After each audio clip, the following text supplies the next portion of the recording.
अस्सलाम वालेकुम नाजरीन, वेलकम बैक कहते हैं हम जो आ गया रमज़ान प्रोग्राम में। मुफ्ती अब्दुल मुगीस साहब हफ़िज़हुल्लाह ताला हमारे साथ मौजूद हैं। आज हम इनसे क्वेश्चन करेंगे।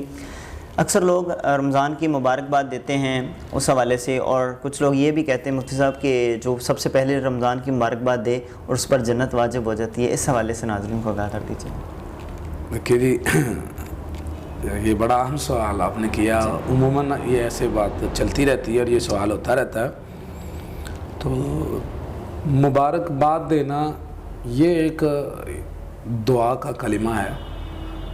तो इससे मुराद अगर तो ये है कि आपके लिए रमज़ान मुबारक हो जी जी, तो सिर्फ़ इतना जुमला कहने से कोई हर्ज नहीं है, जब तक आप इसके आगे जो है ना इसके साथ कोई चीज़ें नहीं मिलाते।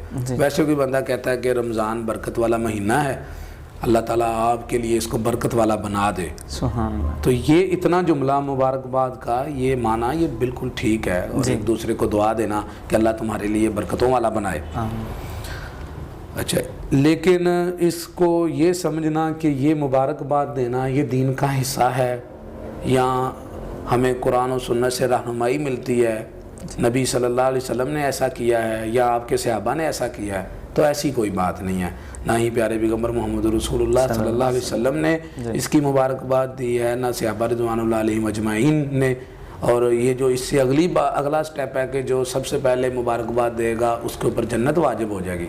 देखिए, ये जो जन्नत का मामला है ये हम नहीं जानते। प्यारे पैगम्बर मोहम्मद रसूलुल्लाह सल्लल्लाहु अलैहि वसल्लम ने भी चंद अपने सहाबा को के नाम लेके कहा कि फ़लाँ जन्नत के अंदर है, लेकिन जो है ना इसके अलावा उनके अलावा एक दफ़ा ऐसे हुआ कि आप जंग में आपका एक खादिम था, उसे आके तीर लगा, तो वो सामान उठा रहा था आपका, तो सहाबा ने कहा हनी अल्लाहु, इसको जन्नत मुबारक हो, इसको जन्नत मुबारक हो। आपने फरमाया तुम्हें कैसे बताया कि इसको जन्नत मिल गई है, आपका खादिम है। तो आपने फिर वहाँ पे यानी आगे लंबी हदीस है, मेरा पॉइंट यहाँ से सिर्फ इतना है कि जिसको वही के ज़रिए क्लियर कर दिया गया है कि ये जन्नत ही है, उसके अलावा तो अम्बिया भी दूसरे आदमी को क्लियर नहीं करते, बल्कि रसूलुल्लाह सल्लल्लाहु अलैहि वसल्लम ये तालीम दे रहे थे सहाबा को कि आपको किसने कहा। अगर तो रसूलुल्लाह सल्लल्लाहु अलैहि वसल्लम ने खुद कहा होता तो फिर तो बनती थी।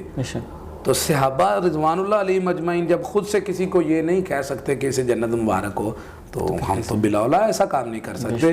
तो इस एंगल से ये दुरुस्त नहीं है कि इसको दीन का हिस्सा बनाना, कि ये जो है ना वो सुन्नत है या दीन है, एक दूसरे को रमज़ान की मुबारकबाद देना और उस पर फिर जन्नत वाजिब करना, ये बात कुरान और सुन्नत के अंदर मौजूद नहीं है। इतनी बात की गुंजाइश तो बाहर हाल निकलती है माने से कि अगर बंदा किसी को कहे कि अल्लाह ताला तुम्हें रमज़ान जो है वो तुम्हारे लिए बरकतों वाला बना दे, बख्शिश वाला बना दे, मुबारकबाद कर दे तुम्हारे लिए, तो ये दुआ देने में कोई हर्ज नहीं है। दीन समझ कर नहीं, आप अपनी तरफ से किसी को दुआ दे रहे हैं, सुन्नत समझ कर नहीं।